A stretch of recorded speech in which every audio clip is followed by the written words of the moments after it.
Hello everyone, and welcome to this week's episode of Did You Play?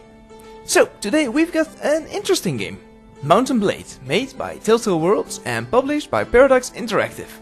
Now I'll be reviewing Mount & Blade Warband, the first standalone expansion pack.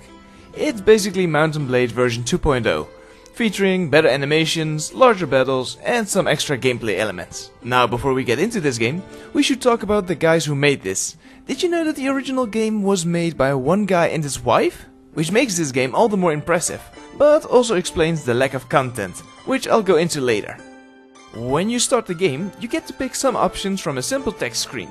These are options like: what did you do when you were a kid? Did you know your parents? Why are you setting out to travel the world? Very similar to Guild Wars 2's character creation, if not nearly as pretty. The options you pick will result in changing your skills when you first start. A squire and the son or daughter of a soldier will be better at fighting, while a hunter will be better at tracking enemies. Another thing this game does, which I don't think I've ever seen another game do before, is that if you pick a female character, the game is made harder for you. Simply because it's a medieval setting and women aren't treated in the same level of equality as they are nowadays. Playing a female character can result in some lords getting annoyed with you, just because of your gender. Or kings deciding to hand castles or towns to other lords and skipping you. Not only that, but female characters will begin the game with less strength and more intelligence, so expect your first battles to be tough ones. Now don't blame this game for being sexist though. A woman can accomplish anything a man can as well. Heck, it even feels more satisfying completing the game as a female character because it's made harder for you. But from there on, let's move on to the most important aspect of the game, the gameplay. When you start your campaign, you are nothing more than a single unit with only the rags on your back. And if you're lucky, maybe a sword. You get a small tutorial, but after that you're dropped off in the middle of a cold, harsh and uncaring world. You see, Mount & Blade doesn't have a difficulty curve. If you find yourself in the wrong place at the wrong time, expect there to be bandits or raiders. And you better have put some points to pathfinding, because you're going to have to get the hell out of there. To become a force to be reckoned with in Mount & Blade, you're going to have to start recruiting some soldiers to help you out. You can do this by visiting villages and seeing if they got any fresh recruits willing to join you, or by visiting taverns and picking up mercenaries, the latter being far more expensive but a lot more competent. When you've built yourself a small army of soldiers, it's time to get some payback on those bandits. Head out of town and search for a band of thugs patrolling around. When you find some and begin the battle, the game becomes a first or third person hack and slash. You and your men are dropped on the battlefield and it's time to fight your enemy tooth and nail. Controls in Mount & Blade are done with the keyboard keys to walk around and the mouse to attack. Depending on how you're holding your mouse, your character will do an attack linked to it. Although this might sound a little difficult, it's actually a surprisingly smooth process and you'll get the hang of it pretty much straight away. After the battle, you get to see how many of your men died or were wounded during the fighting. The ones that survived and managed to kill something get experience, which can then be used to upgrade them. There are 5 different factions, all with a unique troop tree, and with each faction specializing in different ways of fighting. Personally, I always like the Rhodoks, who specialize in crossbows and carrying large board shields into battle. Content-wise, there's only a handful of quests, which repeat themselves and are not that much fun to do.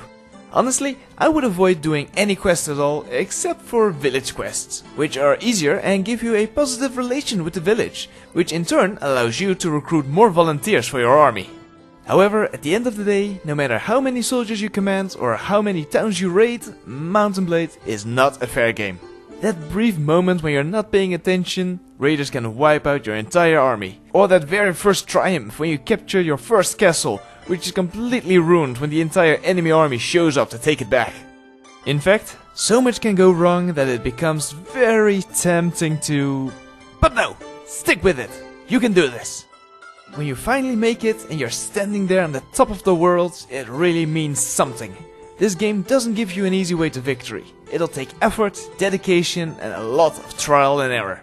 But once you're the victor, it feels amazing. So, how's the story? There is no story. From there on, let's move on to the graphics. Okay, wait, yeah, okay. Mount & Blade lacks any official story mode. It just drops you off into the world and lets you do whatever you want. However, there is a hint of lore here and there that you can pick up on, but in overall, the game allows you to make your own story while you're playing. Like I said in my Pokemon review from a few weeks back, that's just fine with me. Alright, so let's take a look at the graphics. As you've most likely have noticed, they're not that amazing.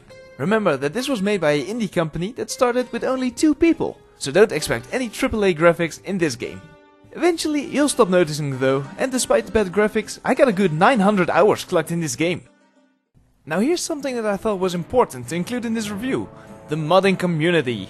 Tiltworlds fully supports modding teams, and the game sports some fantastic mods.